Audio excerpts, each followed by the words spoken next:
या व्हिडिओच्या माध्यमातून महिला व बालविकास विभाग अमरावती येथून एक पत्र काढण्यात आले. स्त्री शक्ती पोर्टलबद्दल काय अपडेट दिले ते सविस्तर आपल्याला या व्हिडिओच्या माध्यमातून बघायचं आहे. तुम्ही जर या चॅनलवरती नवीन आला असाल तर चॅनलला सबस्क्राईब करून घ्या आणि बेल आयकॉन प्रेस करायला विसरू नका. अशीच नवनवीन अपडेट तुमच्यापर्यंत पोहोचत राहील. मित्रांनो, आपण मागच्या व्हिडिओमध्ये पाहिलं होतं स्त्री शक्ती पोर्टलवर रजिस्ट्रेशन कसं करायचं आणि लॉग इन कसे करायचं आणि फायनली काम कसे करायचं ते आपण मागच्या व्हिडिओमध्ये पाहिलं होतं. तो व्हिडिओ बघायचा असेल तर या व्हिडिओच्या डिस्क्रिप्शनमध्ये मी लिंक दिली, त्या ठिकाणी जाऊन तुम्ही व्हिडिओ बघू शकतात. या पत्रामध्ये काय अपडेट दिले नवीन तर बघा, दिनांक 6/12/2024 हे पत्र काढण्यात आलं आहे.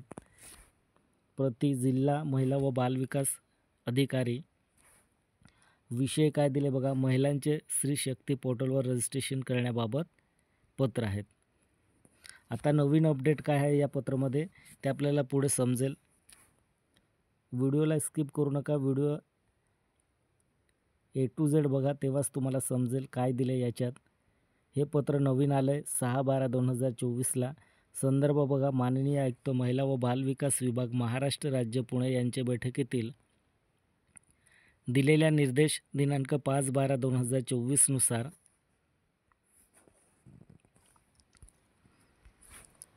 उपरोक्त संदर्भीय विषयान्वये कळवण्यात येते की महिला व बालविकास विभाग महाराष्ट्र राज्यांतर्गत स्त्री शक्ती पोर्टल तयार करण्यात आले आहे.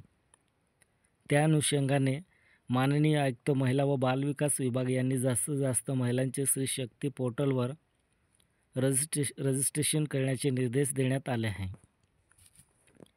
स्त्री शक्ती पोर्टलवर महाराष्ट्र शासन विविध योजनेबाबत महिलांचे गट तयार करून महिला व मुलींना शासकीय योजनेचा लाभ माहिती देणे अपेक्षित आहे. तसेच गरजू महिलांचे प्रशिक्षण व रजिस्ट्रेशन होणे आवश्यक आहे. सदर स्त्री शक्ती पोर्टलबाबत शासकीय कार्यालय प्रमुख यांना त्यांच्या अधीनस्थ असलेल्या महिला अधिकारी, कर्मचारी, महिला लाभार्थी, विद्यार्थिनी, प्रशिक्षणार्थी महिला व स्त्री शक्ती पोर्टलवर रजिस्ट्रेशन करण्याकरिता सूचना देणे आवश्यक आहे.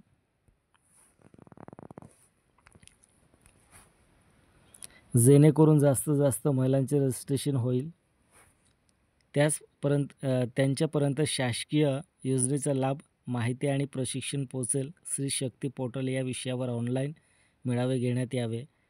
तसेच कॅम्प घेऊन प्रचार प्रसिद्धी करण्यात यावी. तसेच ग्रामीण यांनी त्याच्या अंतर्गत असलेल्या अंगणवाडी सेविका, बघा या ठिकाणी लक्ष द्यायचं, त्यांच्या अंतर्गत असलेल्या अंगणवाडी सेविका यांनी प्रति अंगणवाडी 250 लाभार्थी व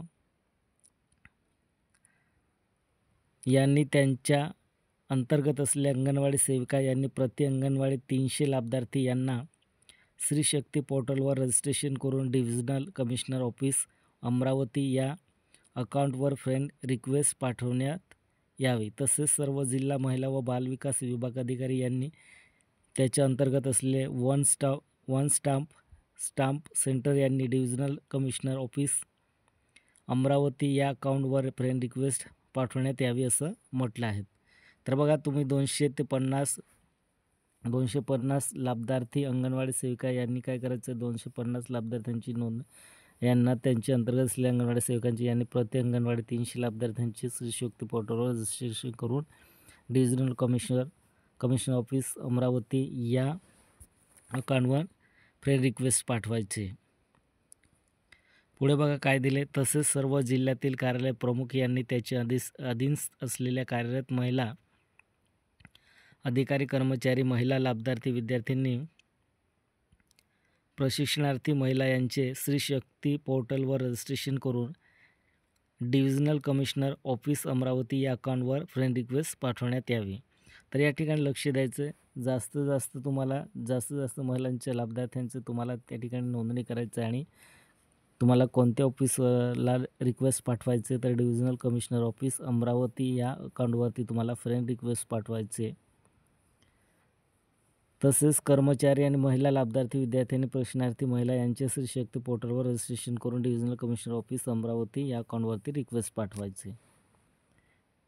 बघा मित्रांनो, व्हिडिओ आवडला असेल तर सबस्क्राईब, लाईक, शेअर आणि बेल आयकॉन प्रेस करायला विसरू नका. असेच नवनवीन अपडेट तुमच्यापर्यंत पोहोचवण्याचे प्रयत्न करेल. हे आहे या पत्रामध्ये महिलांचे स्त्री शक्ती पोर्टलवर रजिस्ट्रेशन करण्याबाबत अपडेट आहे. जय हिंद, जय महाराष्ट्र.